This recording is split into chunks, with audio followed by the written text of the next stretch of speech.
What's going on, everyone? Dottz Gaming here, and today I'm bringing you guys a beginner overview of the Rogue class in World of Warcraft, giving you an introduction to the class and some beginner setups that you can use to get used to the class and its mechanics.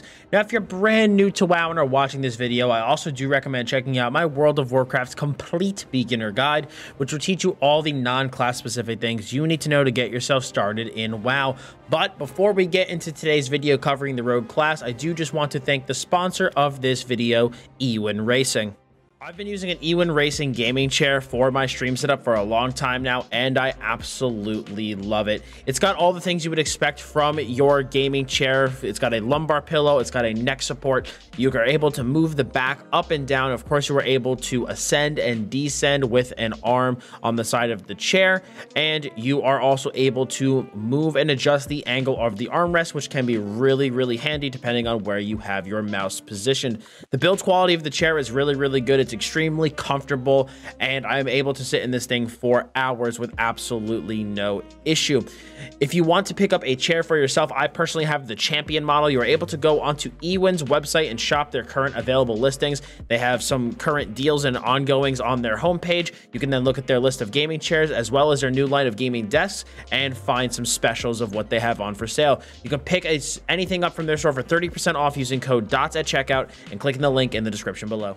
Now that we are back from the ad break, let's get into this class breakdown. So the Rogue in World of Warcraft. The Rogue is a damage dealing class that focuses on using attacks to build combo points, which are then spent on more powerful finishing moves on the target. And the more combo points spent, the stronger the ability is. With that said though, combo points do cap out at 5, but rogues are one of the few characters that have the ability to stealth on demand, and therefore rogues are really capable of sneaking around undetected, dispatching their foes with a quick series of attacks and then vanishing from sight.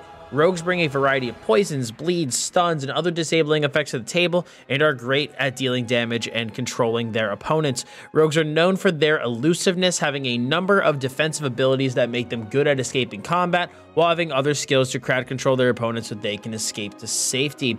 Rogues are a pure DPS class, meaning that they have no tank or healing specialization. Assassination rogues have a big focus on the poison aspect and the bleed aspect of the class, empowering their poisons on their daggers to add more potent damage over time effects to their arsenal of strong direct damage. Outlaw rogues are the swashbucklers of the class who utilize swords to deal a high amount of area of effect damage and rolling the dice for random combat enhancements, and then utilizing their trusty pistol to also deal damage. Personally, of the 3 specs, I think that one is my favorite. Finally, subtlety rogues embrace the shadows, striking from stealth with their daggers in high burst windows and controlling their enemy movements with strong crowd control.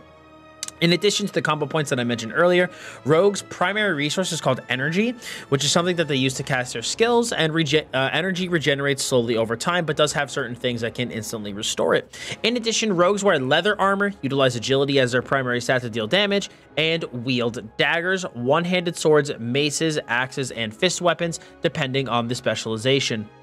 As I mentioned, rogues do have the innate ability to go into stealth, and they have certain skills that can only be used in stealth, but do offer a ton of additional power. When you play a rogue and go into stealth, your main action bar will actually turn into your stealth bar, which is the skill bar that you can use whenever your character is under the benefits of stealth or a passive that lets you use this skill bar. So it's a perfect place to put these skills that can only be used while stealthed. Now, the following builds that I have for you guys today are going to be tailored towards newer players looking to make your rotation as easy and straightforward as possible while adding as few additional skills to your action bar when possible. If you are looking for something more advanced and focus on just dealing as much pure damage as you possibly can, I do recommend checking out websites like Icy Veins or Wowhead for builds more tailored towards endgame raids, Mythic Plus, and rated PvP. But thankfully, the builds that I have for you guys today that are more beginner focused actually don't differentiate too much from the advanced versions. But again, if you'd like a more advanced and pure damaged focus write-up, I would recommend going and checking out those websites I just mentioned. Now, moving into our first spec, and that is going to be Assassination Rogue, with our first talent being Elaborate Planning. Your finishing moves, which are skills that consume combo points, increase your damage by 10% for 4 seconds after you use them, just letting you continue to put in an onslaught of damage after you burst with your finishers. Subterfuge allows you to use your stealth bar for an additional 3 seconds after stealth breaks, allowing you to continue to use your strong stealth skills for a long period of time. Now, in addition, this increases Garrote's damage, which is one of your primary bleeds when used coming out of stealth, which is really, really strong. The next skill that we have is Vigor, which increases your maximum energy by 50 and increases your energy regeneration by 10%, just giving you more resources to be able to use your skills. Our fourth talent is going to be Cheat Death, which is a passive talent that gives you 85% damage reduction when you drop below 7% health, giving you time to escape to safety. But keep in mind, this can only occur once every 6 minutes. Our next talent is going to be Prey on the Weak, which is where you deal 10% increased damage to targets that are crowd controlled by your primary stuns, giving you the ability to deal heavy damage while your targets are unable to even respond. Our next talent is going to be Alacrity, which makes your finishing moves have a chance per combo point spent to grant 2% additional haste for 20 seconds, with this effect being able to stack up to 5 times. Now, this is a strong talent for Assassination because it allows our damage over time skills to tick more frequently via the haste, in addition to allowing us to attack faster and more often. Our final talent is Poison Bomb, which is a passive talent that gives you a small chance per combo point spent when you use them on Envenom, your primary instant damage finisher, or Rupture, your primary bleed finisher, to also smash a vial of poison at the target location, dealing damage over time to any enemies standing in it. If you do choose, though, to go into PvP with this build, here are some PvP talents that I would recommend, with the first one being Maneuverability, which is a PvP talent that increases the strength of Sprint, making it also suppress movement impairing effects for 4 seconds after you use it. Our next talent is going to be System Shock. This empowers your Envenom, making it so that when you use Envenom with 5 combo points on the target afflicted by all of your dots, you deal additional nature damage and reducing their movement speed by 90% for 2 seconds. Incredibly strong passive talent. Our last PvP talent is going to be an active ability, actually, and it is Smoke Bomb. This gives you a really strong active skill that makes it so that when you drop the Smoke Bomb, enemies within the bomb cannot be healed or targeted by their allies outside of the bomb, nor can they target their allies outside of the bomb. This allows you to basically isolate a single target away from their team, and this also prevents enemies from targeting you and your allies inside the bomb as well, assuming they're outside of it. Now, when you do play Assassination Rogue, you are going to have access to these things that I mentioned called poisons, that you could basically kind of coat your weapons with these. Now, you're going to want to use Deadly Poison for PvE, Wound Poison for PvP, with your choice of non-lethal poison. Now, in terms of a rotation for Assassination Rogue, there's going to be a high priority on maintaining your dots. So your goal here is to generate as many combo points with Mutilate as you can, and then use those combo points to maintain Rupture, which is your bleed finisher, at 4+. You also want to maintain your Garrote, which is a bleed combo point generator, and you want to maintain Slice and Dice, which is an attack speed buff finisher with 4+ combo points. Now, when your Dottz and Slice and Dice buff are maintained, you'll simply be generating combo points with Mutilate and spending them on Envenom when you're at 4 or more. Then go back to maintaining your bleeds and Slice and Dice as they start to fall off. In AoE situations with many enemies around, your goal is going to be able to try to maintain these dots on as many enemies as you can, but instead of using Mutilate, use Fan of Knives to generate your combo points. Now, I do just want to mention, though, that when you come out of stealth on your enemies, you actually want to use Garrote on as many targets as possible within your 3-second subterfuge window. Now, this is because your Garrote will deal 80% increased damage right out of stealth, giving you some really strong initial bleed pressure on your enemies. Now, in terms of some offensive notes, you're going to want to use Vendetta on your primary target when you want to deal big damage, as this offensive cooldown causes the target to take 30% more damage from you, while also restoring energy to you, allowing you to unleash an onslaught of attacks. Now, you're going to also want to, assuming the target can be stunned, use Cheap Shot or Kidney Shot on your primary target to have them take 10% extra damage for you for 6 seconds due to Prey on the Weak. Now, in terms of some defensive notes, you're going to want to use Cloak of Shadows to defend against magical attacks, as it removes all magic effects and makes you immune to them for 5 seconds. If you are fighting a physical damage dealer, though, and are in trouble, use Evasion to help you dodge their attacks for 10 seconds. Your primary heal is Crimson Vial and is really your only heal on your rogue, so be sure to use that if you do need to recover HP in a pinch. You're also going to want to use Vanish to hop into stealth instantly while in combat so that your enemies can't track you, allowing you to escape if you feel, the need to run away. But do keep in mind that after a short Vanish window where your stealth is kind of empowered for a little bit, nothing will break you out of it. Any damage over time effects will take you out. So that is just something to keep in mind. Also, stealth can't be used in combat, so vanish is your only way to re-stealth mid-combat unless you run away to get your character out of combat. Finally, use feint when you see yourself about to take big damage from an AoE attack. In terms of a stat priority for Assassination Rogue, I would recommend for your primary stats to focus on haste, critical strike, versatility, and then mastery. In terms of any Shadowlands specific information though, in terms of recommended Covenant and Legendary, I would recommend using the Kyrian Covenant, and then as your recommended Legendary, I would use the Memory of Zoldic's Insignia. Next, we are going to move on to Outlaw Rogue. Personally, my favorite of the 3 specs, and I think one of the easier ones, so if you're a newer Rogue, I think Outlaw would be great for you. Now, in terms of our talents, so getting into it, our first one's going to be Weapon Master, giving Sinister Strike, one of your primary combo point builders, a 10% chance to strike an additional time. Our second talent is going to be Acrobatic Strikes, increasing the range of your melee attacks by 3 yards, making it easier for you to be able to continually attack your target, even if they manage to gain a little bit of distance. Our next talent is going to be Vigor, increasing your maximum energy by 50 and increasing your energy regeneration by 10%, giving you more resources to be able to use on your skills. Our next talent is going to be Cheat Death, a passive talent that gives you 85% damage reduction when you drop below 7% HP, giving you time to escape safely, but keep in mind this can only occur once every 6 minutes. Our next talent is going to be Prey on the Weak, causing you to deal 10% increased damage to targets who are CC'd by your primary stuns, allowing you to deal heavy damage while your targets are unable to respond. Our next talent is going to be Alacrity, which makes your finishing moves have a chance per combo point spent to grant you an additional 2% additional haste for 20 seconds, with this effect being able to stack up to 5 times. Our next talent is going to be Killing Spree, giving you an incredibly strong offensive cooldown, which teleports you to your enemy to deal massive damage over 2 seconds. And if you have Blade Flurry active, which is a skill that you could use to give your attacks the ability to strike additional targets, Killing Spree will also hit those additional targets near your primary target, making it a really, really strong AoE burst cooldown. Our talents for PvP, if you decide to take this build into some PvP content, first one is going to be Maneuverability, which increases the strength of your sprint, making it also suppress movement impairing effects for 4 seconds after you use it. Our next talent is going to be Control is King, giving you 3 seconds of Adrenaline Rush, one of your offensive cooldowns when someone within 40 yards of you is stunned, silenced, or polymorphed, giving you a strong burst of damage whenever you or an ally crowd controls your enemy. Our next talent is going to be Smoke Bomb, giving you a strong active skill that makes it so that when you drop the smoke bomb, enemies within the bomb can't be healed or targeted by their allies outside, nor can the people in the bomb, the enemies, target their allies on the outside. So this really lets you isolate a single target away from their team. This also prevents enemies from targeting you and your allies inside the bomb as well. In terms of poison choice for Outlaw Rogue, you're going to be using Instant Poison for PvE and Wound Poison for PvP with your choice of non-lethal poison. In terms of a rotation for Outlaw Rogue, you are going to want to start off by using Roll the Bones to give yourself a buff, and you're going to want to refresh this on cooldown. After that, you're going to want to open your target from stealth with Ambush and start generating combo points using Sinister Strike to get Slice and Dice up on your character. You'll be wanting to maintain this buff at all times to make yourself attack as fast as you can and regenerate additional energy.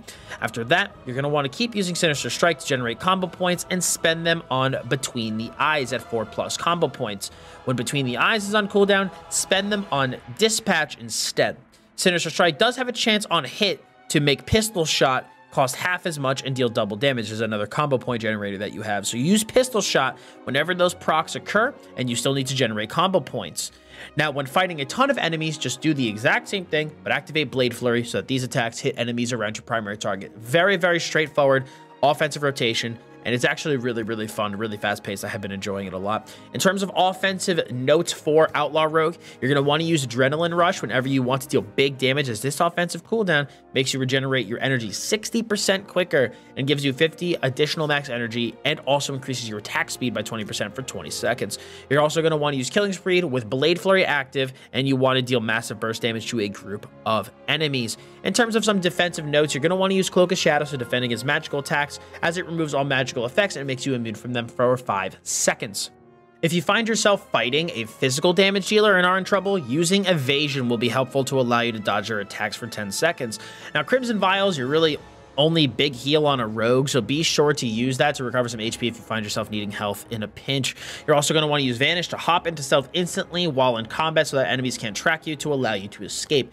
Now keep in mind, after the short Vanish window where nothing can really take you out of stealth, any damage will break you out of the regular stealth that you get put into afterwards.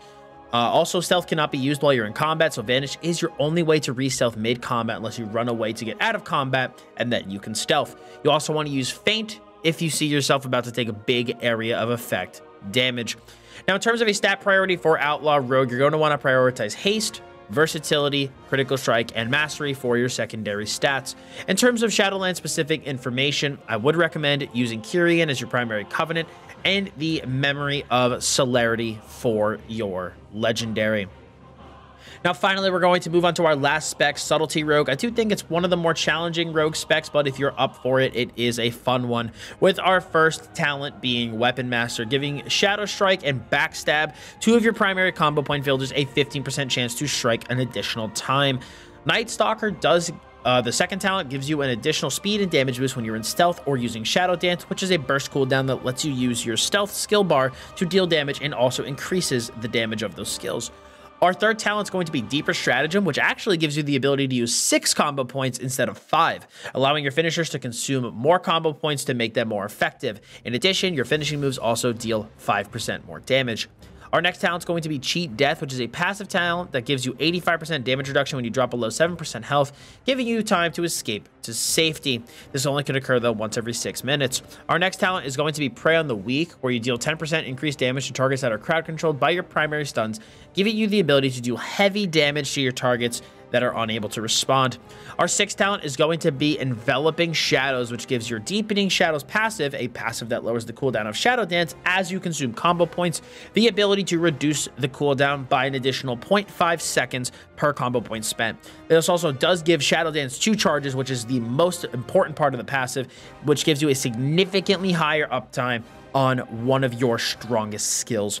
Our seventh talent is going to be Master of Shadows, where you gain 25 energy over 3 seconds when you enter stealth or activate Shadow Dance, giving you a rush of energy quickly to use on your strong stealth bar skills. Now, if you do decide to take this build into PvP content, these are the talents I would recommend, with the first one being Maneuverability, a PvP talent that increases your strength of sprint, making your sprint suppress movement and parrying effects for 4 seconds after you use it. Our next talent is going to be Dagger in the Dark, where each second that stealth is active, nearby enemies take up to 10% additional damage from your next Shadow Strike for 10 seconds, stacking up to 10 times. This means that by waiting in stealth, you are going to deal high amounts of pressure for 10 seconds when you spring on your enemies from the shadows. Our final PvP talent is going to be Smoke Bomb, giving you a strong active skill that makes it so that when you drop the Smoke Bomb, enemies within the bomb can't be healed or targeted by their allies outside the bomb, nor can the people inside the bomb target the allies outside of it, just basically allowing you to isolate a single target away from their team. And this prevents the enemies from also targeting you and your allies inside the bomb as well. In terms of poison choice for Subtlety Rogue, I do recommend that instant poison for PvE with wound poison for PvP and your choice of non-lethal poison. Now, in terms of rotation, in my opinion, Subtlety Rogue does have a bit more of a difficult rotation than the other 2 specializations, but if you do want a challenge, and this is going to be a good spec for you. So you're going to want to start off from stealth using your Shadow Strike skill to deal instant damage and teleport behind your target, and then immediately use Slice and Dice just to get the attack speed buff rolling on your character for this opening sequence. You then want to use Symbols of Death, which gives you a boost of energy and increases your damage done by 15% for 10 seconds, and also makes your next combo point generator critically hit. In combination with this skill, you're also going to instantly want to activate Shadow Dance to enter your heightened state to allow you to use your stealth abilities outside of stealth. You're then going to want to use Shadow Strike to generate combo points, spend them on Rupture, and maintain that bleed at 5 or more combo points.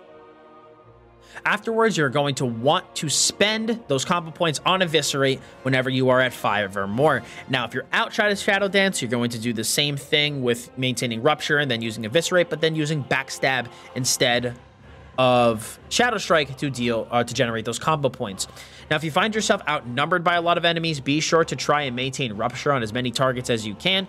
Also, when you get to the part of your rotation during Shadow Dance where you're generating combo points, you're going to be using Shuriken Storm instead if you are super outnumbered which sprays shurikens at like up to 8 targets within 10 yards instead, so it allows you to deal nice AoE damage. Now, in terms of offense, you're going to also want to use Shadow Blades whenever you deal big damage, as this offensive cooldown makes you generate more combo points and deal 50% increased damage to shadow damage. In terms of Shadow Dance, you're going to want to just keep using it and try to have it as high of an uptime on yourself as possible, because it's integral to your rotation. And plus, as you are consuming combo points, you will be lowering the cooldown of Shadow Dance. So you want to use it very liberally when you're going into those you know, like a harder fight. If you're questing like a harder mob, or if you're in a dungeon, you want to use it when you are, you know, fighting groups of enemies, and it'll regenerate during the downtime in between walking between different mobs or to a boss. Now, in terms of defensive notes for Subtlety, you're going to want to use Cloak of Shadows to defend against magical attacks, removing all magical effects and making you immune to them for 5 seconds. If you're fighting a physical damage dealer and are in trouble, using Evasion will be helpful to allow you to dodge your attacks for 10 seconds. Crimson Vial is your only real heal as a rogue, so be sure to use it to recover some HP if you find yourself needing a heal in combat in a pinch. Using Vanish to hop into stealth instantly while in combat so that your enemies can't track you will allow you to escape them. But do keep in mind that after this short Vanish window, any damage over time effects on you will break you out of regular stealth. So that is just something to keep in mind. Also, stealth cannot be used in combat, so Vanish is your only way to re-stealth mid-combat unless you run away to get your character out of combat. Also, use Feint when you're about to take big area of effect damage and you want to dampen that. Now, in terms of a secondary stat priority for Subtlety Rogue, you're going to want to prioritize Versatility, Critical Strike, Mastery, and then Haste. In terms of Shadowlands specific information, I would recommend using Kyrian for your Covenant, and then for your legendary, Memory of Akari's Soul Fragment. But guys, with that being said, that is going to be it today for my Rogue Beginner Guide. Hopefully you guys found this helpful and did learn something from it. If you have any questions about rogues or any of the things that I covered in this video, please feel free to leave a comment below. If you guys found the video helpful, I really would appreciate if you left a like on it. Simply liking the video really helps us out in the algorithm a whole lot. And if you do want to see more WoW content in terms of beginner guides, PvP content, more World of Warcraft discussion, please hit that sub button as well as the bell to keep those notifications on. And finally, if you want to see a written version of this guide, you can check it out on my website, dottsgaming.com. So that's going to be it for me today, guys. Thank you again so much for stopping by. I very much appreciate it. As always, I'm Dottz Gaming, and I'll see you all in the next video.